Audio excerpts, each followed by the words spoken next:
Hi guys, my name is Balaji. Today I'm going to give you a very honest appraisal of Renault Koleos. The reason why I am doing this video is there are not much videos regarding Renault Koleos on YouTube. I would like viewers to know the inner details, in the sense that all the aspects of Renault Koleos. Basically, this is a 2012 top-end model. Comes with a nice, I will start from the exteriors, comes with a nice grille here with Renault logo, and comes with halogen projector lamps here. I have added certain graphics to the vehicle, gives a very sporty look, and it has got its own road presence, like in the sense that smaller cars, whenever I drive in the city, make way for this vehicle. The color I have chosen is white because this is half white, which is strikingly beautiful, and along with the graphics really makes very attractive and alluring to most of the people. And they all come up to me, my friends, my relatives, and all say congratulate me on buying this car. Though it is a 2012 model, it had been driven already for 70,000 kilometers, and now I'm making an honest appraisal after driving around for 15,000 kilometers in 6 months time. And basically I have taken the vehicle on long drives. Never once it failed me. I didn't have any problem with the vehicle, and the shape of the vehicle for an SUV really looks good. The back side of the car is like that. The tail lights unique in their shape. I like the tail lights very much, and it glows during the night times. The visibility is very good for the rear end traffic. The trunk, this is again the logo on the back side. The trunk, when I open this, it's quite spacious. There is a trunk light inside for the night times. The best aspect, what you don't find in other cars and bit innovative, is there is an handle here. You just have to pull this handle. The entire trunk, like a platform, opens here. This is very handy when you go on a long drive. People can sit. Of course, what I am saying is not heavyweights. Medium-sized people with lesser weight can sit on this. They can have food. You can place your food particulars on this, plates, food vessels, everything. And after you're done with your lunch or dinner or whatever it is, just pull it back. It's done. You close the trunk door like this. That's it. It's very handy in the sense that whenever you go on long drives, when you're on the countryside, when you don't find a place to sit during the night times, it is a very good option for people to sit on that. One or two people, not much. It will not take much weight, I am warning you. And the wheels are massive, all mag wheels, gives you a very good road grip. The best aspect of this vehicle is you have to keep the key card inside the pocket itself, and you can lock the vehicle by just pressing this, or you can just open it by pressing the knob here. Now it is open. We go inside the car, and I will tell you about the aspects of the car. First of all, you no need for the key to be inserted inside the slot here. You can as well as keep it in your pocket.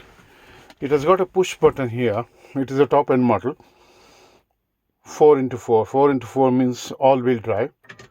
Press the foot button. Checking control functions it will get. It will first check the control functions. Even if there is some light being malfunctioning of the light is also mentioned. Even a small bulb needs to be replaced. It will be mentioned. It will be displayed here in the display here. So only when everything is okay, the car is ready to go. So the other aspect I want to tell is it has got a cool, very cool chilled AC. It has got a slot on the back side also for the, you can see here, for the people sitting in the back side. I had an interaction with people who are traveling with me, and they all say that AC in the back side is very chilled. Coming back to the glove box here, you have a vent here also, and especially during the summer times, you can have a cooled, very cool drinking water or chilled soft drink, whichever way you like. It has got 6 airbags. If you can see here, airbags here, one here, 1, 2, 3, 4, and then in the columns here 5, and again on the column there 6. So the safety aspect is taken care of. This is basically an automatic version. You also have an option of shifting the gear to manual here, and if you just pull the knob to the neutral and then pull it towards your side, it shifts on to the manual here, and you can change the manual gears by pressing the plus or the minus buttons here. I would rather prefer to go in the automatic mode, and there is also, you know, a button here which gives you an option of either, now it is a 2-wheel drive, which you can see here, the small green light showing 2WD. You can also opt for 4-wheel drive. Now you see the button here which says 4-wheel drive with a lock on that. And there is also an auto mode where you can put it on the auto mode. The car itself will choose whether to go on 4-wheel drive or on the 2-wheel drive depending on the road conditions. I would rather advise people who drive this car to go in only for 2-wheel drive for the sake of mileage. 4-wheel drive gives you less mileage, and only when the road becomes slippery, I would advise you to put on the automatic mode of 4-wheel drive or put it manually into the 4-wheel mode. The other aspect I want to say is all the safety aspects. It has been mentioned in the book that, you know, it has got an hill descent and hill ascent control. I don't find any buttons for that. I think it is integrated inside the system itself. So in the top end version, which is this car, they have an integrated hill descent and hill ascent function, which unfortunately I cannot see any button for this here. Coming to the steering is very, very light for a car of this size. You can easily rotate the steering in whichever way you want, and it is not at all straining on the hands. I have done about 1,000 kilometers in a day without feeling a pinch on the driving. Like, there are no strain on the hands, and the drive quality is excellent.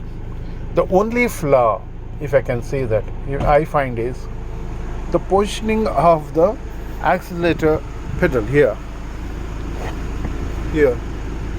That is to the extreme right side. And for a tall guy like me, I am 6'2".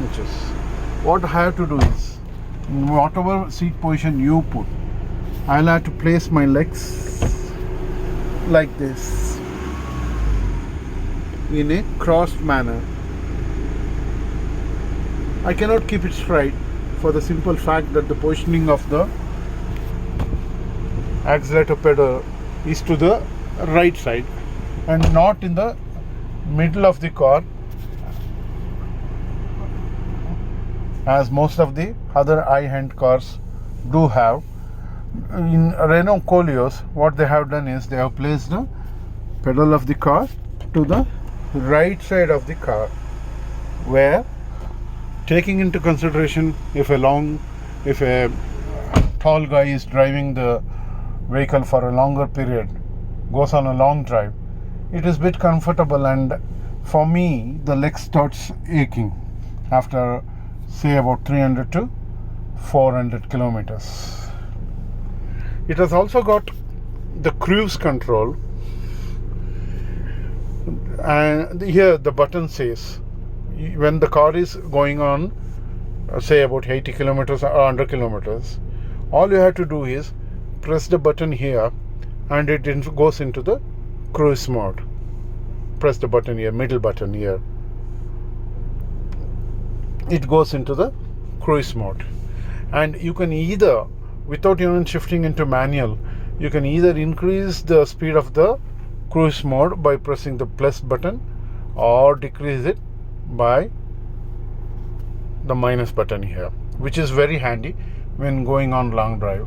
Let us say you are entering into a school zone or into a village zone where you have already determined the predetermined speed is 100 kilometers, and where the speed limit is around 60 kilometers, you can just press the minus button till you get the 60 kilometer display on the dashboard, and leave the cruise control at 60 kilometers, which is very handy. Instead of again going back to the auto mode, automatic this thing controls, you can do this cruise control, which is a very good aspect. Put it on to 60 kilometers, and once you clear the school zone or the village zone or something, you can just up the speed of the car by pressing the plus button here. The one more aspect I felt was very good is there is this recall button here. The recall button works basically in the sense that once you're predetermined for say around 100 kilometers as cruise control, every time you need not have to press the button and reset it to 100 kilometers. All you have to do is, even without pressing the cruise button, if you straight away go to the R button and press it here, it's a recall button. It will go to automatic 100 per 100 kilometer cruise. But what I would advise people is, once you reach the memorized speed, then only you have to press the R button. Or else what happens is, suppose let us say you are driving around 60 kilometers and you press the recall button, all of a sudden the car will spurt to 100 kilometers, which is not at all advisable. So this aspect has to be kept in the mind while pressing this R button, which is a recall button. Only when you are around 98, 99 or something nearer to 100, you need to press the R button, which will take you to your predetermined speed, let us say for an example 100 kilometers. So folks, I feel this is an honest appraisal of this car.